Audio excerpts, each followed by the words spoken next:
Good morning. Welcome back to the channel.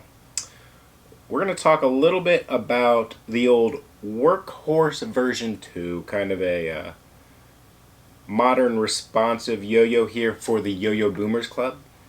First thing, Yo-Yo Boomer Club doesn't mean, it's not age related, it's just kind of, I would say it's more a personality trait a little bit, but it's really whatever you want it to be, but mostly it's just chill people, less competitive, grew up, this is where age related can come in, grew up kind of old school, transaxle, fixed axle yo-yos, so that's kind of the base of the club.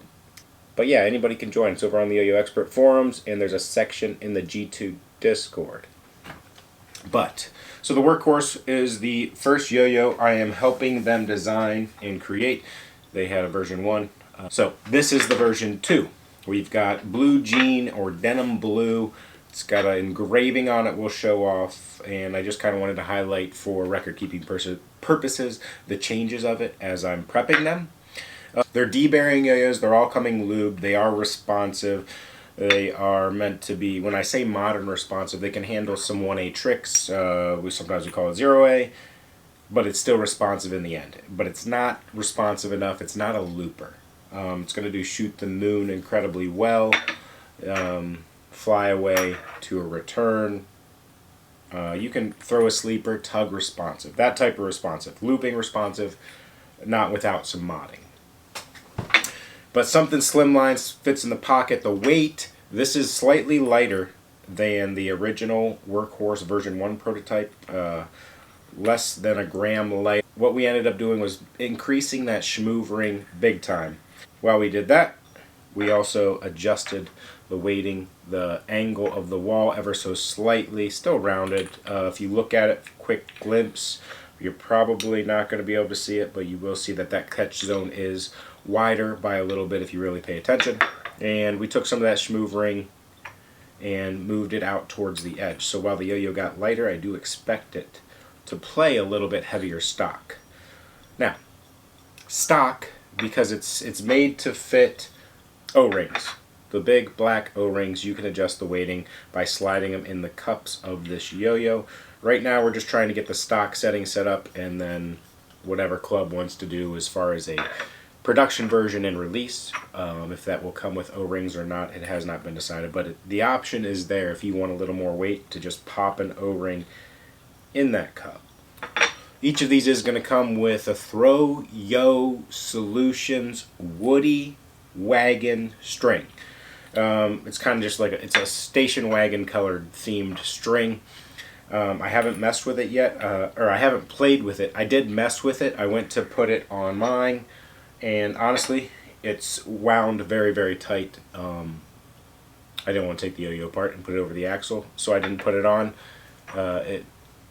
To get it over the half of the yo-yo was going to be a major struggle. So it's a very tight string. It's a little more coarse. It's a little thinner.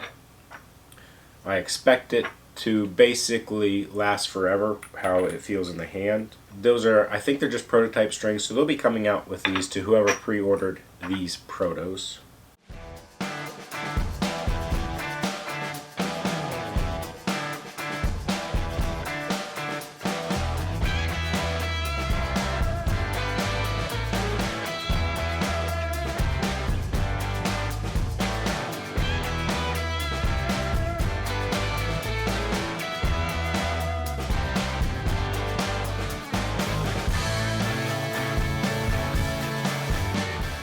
I don't want to go too deep into my first impressions on this, because if you go into something having a preconceived notion of it's better, it's worse, or it has an issue with this, or it plays well for this, it will skew your personal opinion of the yo-yo before you even played it. But just basic overall first impressions on the V2, I think we're in the right direction for my personal play.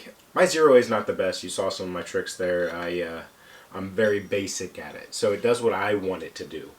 The lighter weight, so that's by design. You can easily go up, but you can't take weight away on the yo-yo.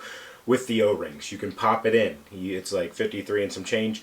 Pop in an O-ring, you can get it up to 56, 58, 60. And so I like this base weight.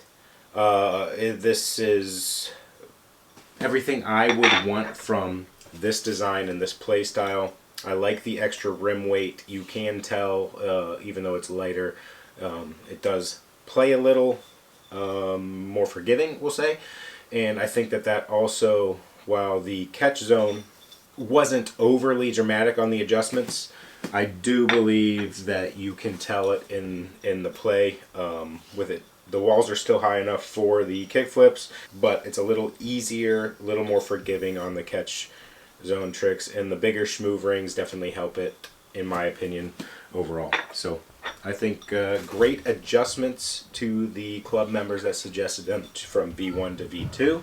I think if we wanted to, just first impression, I think if we wanted to play a little bit more forgiving, we just recess these pads just a hair. It won't be as snappy on the response. You'll be relying a little more on the lube of the bearing, but I think that gives you some freedom there if those pads are slightly recessed instead of flush. These are going to be going out to their owners, and you'll be able to see a lot more about them soon. The club really hasn't decided a way to release the Workhorse yet when it does get to production run, but check out the Boomer Club, check out the Discord for more information on it. It's a good one.